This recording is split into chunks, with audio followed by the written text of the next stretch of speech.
लखनऊ में अखिलेश यादव के द्वारा पार्टी की सदस्यता अभियान की शुरुआत की गई और कहा गया कि भाजपा के पीछे से कुछ लोग सरकार चला रहे हैं। समाजवादी पार्टी के सदस्यता अभियान की शुरुआत मंगलवार को अखिलेश यादव ने की। पार्टी कार्यालय पर उन्होंने खुद भी सदस्यता पर्ची कटवाई और उन्होंने भाजपा के 100 दिन के रिपोर्ट कार्ड पर कहा कि सरकार की पोल खुल चुकी है।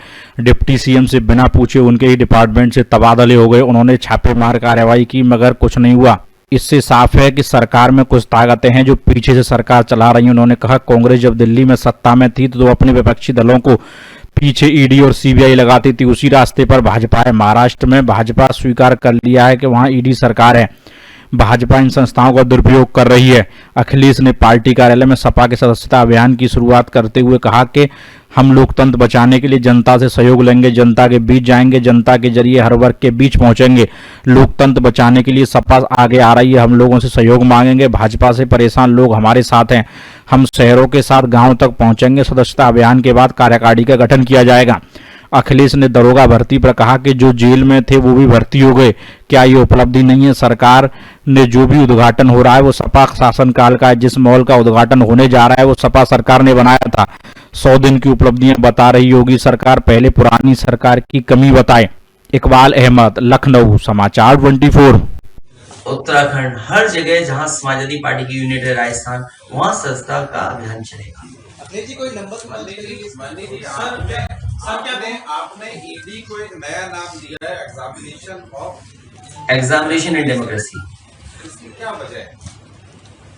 आप पुराना उठा करके देख लीजिए, चाहे कांग्रेस का जमाना रहा हो या बीजेपी का आज जमाना है। जब कांग्रेस दिल्ली में थी तो वो ईडी या सीबीआई लगाती थी अपनी विपक्षी पार्टियों पे, और उसी रास्ते पर आज भारतीय जनता पार्टी चल रही है। और वो तो महाराष्ट्र में तो स्वीकार कर लिया उन्होंने, ईडी सरकार है। महाराष्ट्र में तो स्वीकार कर लिया ईडी सरकार है, और एक केवल ईडी सरकार वहां नहीं है।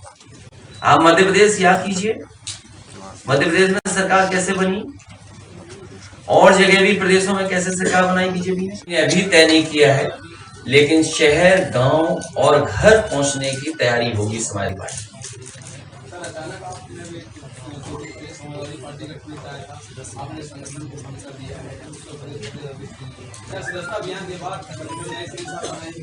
सदस्यता का अभियान खत्म हो जाएगा, उसके बाद संगठन पुनः बनेगा। कब तक चलेगा अखिलेश जी? ये लगातार समाजवादी पार्टी का ये लोकतंत्र बचाने का अभियान चलता रहेगा। आजमगढ़ और रामपुर की हार के पीछे मूल वजह वो समीक्षा अभी आपके सामने नहीं, केवल अभी समाजवादी पार्टी सदस्यता अभियान चलाने जा रही है।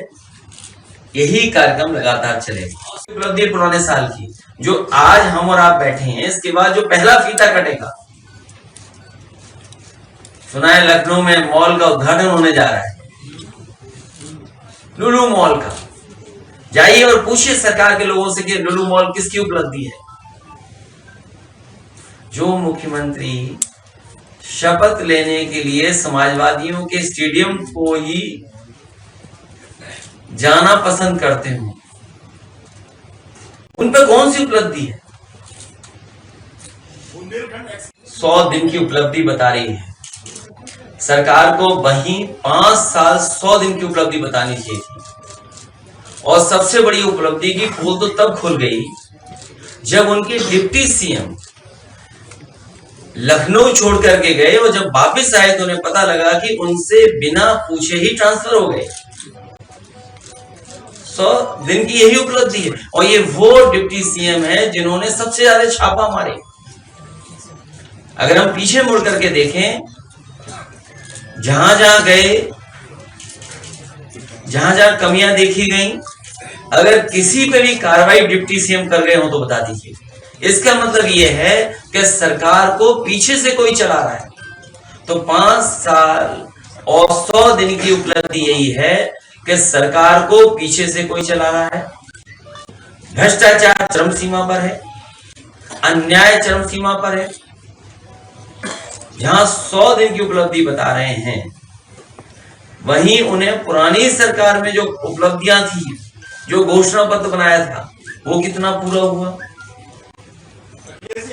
एक सुरसुजिया छोड़ देंगे, फिर उसके बाद कोई एक बड़े श्रीमान जो हैं वो भाषण दे देंगे कि वो हर जगह में शिव जी की ढूंढने की कोशिश न की जाए। अब वो ये इसलिए कभी कभी आंसू को जैसे कि चित्र खींच गया और उसमें अखबार में निकल गया, लेकिन दूसरे दिन ही फिर एक कोई नूपुर शर्मा कोई ऐसी बात कह देगी जो पूरे देश में आग लग जाएगी। मैं ये कहता हूं कि जो घटनाएं घट रही हैं बहुत निंदनीय है। जितनी निंदा की जाए उतनी निंदा की जानी चाहिए। जिस प्रकार के कन्हैया लाल का वध हुआ या और हुआ दूसरी जगह, वो बहुत निंदनीय है, लेकिन वो क्रिया की प्रतिक्रिया है। उस क्रिया पे भी तो कुछ ध्यान दिया जाना चाहिए। तो ये इसलिए नहीं अपने आप हो रहा है या नौकरशाही कर रही है या जनता कुछ लोग कर रहे हैं। ये बाकायदा जो मैंने कहा कि पहले से लिखी हुई एक स्क्रिप्ट है, वो स्क्रिप्ट दे दी गई है। अभी माननीय अध्यक्ष जी बता रहे थे कि इसके पीछे कोई बोलता है, वो पीछे जो बोलती है वो स्क्रिप्ट बोलती है।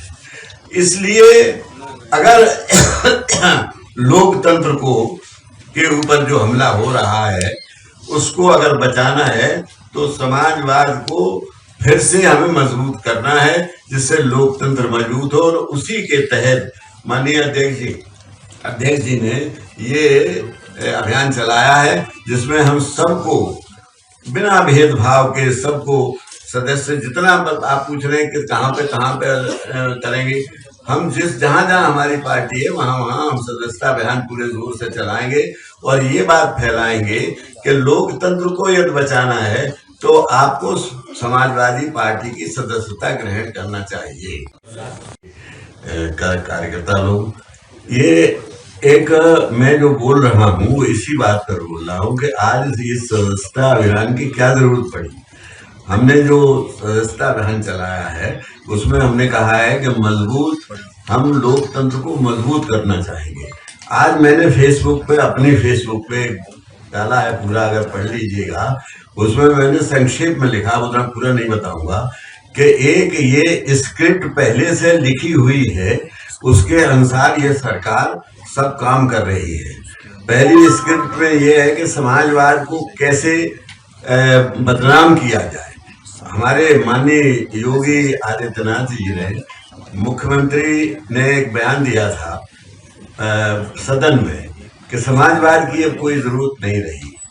जिस संविधान में प्रियम्बल में समाजवाद शब्द आया हो और जिसकी आपने कसम खाई हो, उसको आप कहें कि ये समाजवाद की जरूरत नहीं, तो ये हमला समाजवाद पे नहीं है, ये हमला लोकतंत्र पे है। ये बात मैं बहुत कहा करता हूं कि लोकतंत्र, समाजवाद और सेकुलरिज्म ये इंटरडिपेंडेंट है, एक दूसरे की मदद करते हैं, एक के बगैर दूसरा नहीं रह सकता। रूस सबसे बड़ी समाजवादी देश था, लेकिन वहां डेमोक्रेसी नहीं थी, तो रूस छिन्न भिन्न हो गया। आपके नेपाल इधर था तो वो भी फिर सेकुलर हो गया है। पहले हिंदू स्टेट थी और इधर पाकिस्तान मुस्लिम स्टेट थी। दोनों में डेमोक्रेसी का लेवल कितना था। ये सारी बातें मैं ये कहना चाहता हूँ कि आज लोकतंत्र बहुत खतरे में है और वो एक सुनियोजित स्क्रिप्ट है जो उनको दे दी गई है, उसके हिसाब से चल रहे हैं। जैसे उदाहरण समाजवाद का तो कर ही दिया। अब समाजवाद का मतलब क्या हुआ कि जो पब्लिक मथुरा में